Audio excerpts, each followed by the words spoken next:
We start with the standard HTML skeleton. Crucially, we include the Tailwind CSS CDN script here. This allows us to style the entire app using utility classes without writing a single line of custom CSS. For the body, we set a light gray background and make it take up the full screen height.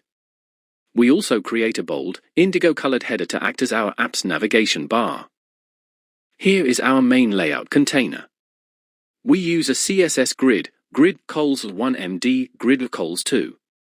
This is responsive. On mobile, it's one column, but on larger screens, desktop, it splits into two side-by-side columns. This is the left column, dashboard. It's a white card with shadows for a modern look. We use span tags with specific IDs, balance, rewards, transactions, so our JavaScript can easily find these spots and update the numbers later. On the right column, we have our action forms. Here is the Send Payment section. Notice the onClick equals Send Payment attribute on the button. This connects the UI to the logic we'll write shortly. Similarly, this is the Top-Up section.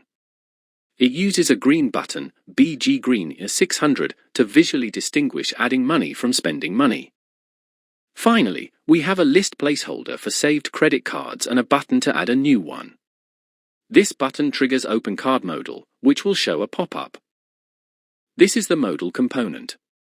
It uses fixed inset 0 to cover the whole screen with a semi-transparent black overlay.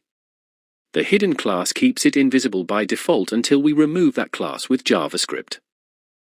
Now for the logic. We initialize our state variables, balance starts at 500, rewards at 0, and we have empty arrays to hold transaction history and saved cards. This function handles spending. It grabs the input values, checks if you have enough money, subtracts the amount, calculates 5% reward points, and adds a log to the transactions array. Finally, it calls Update UI to refresh the screen.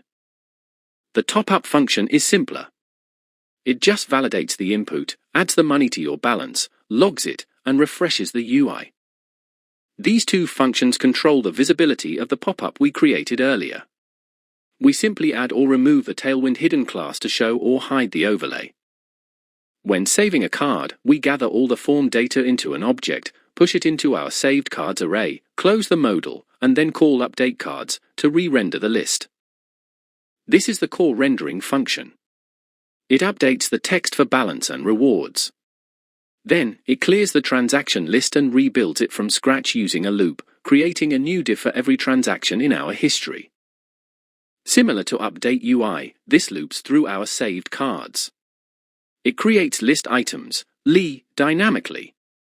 Notice how we mask the card number using .slice, -for, to only show the last 4 digits for security.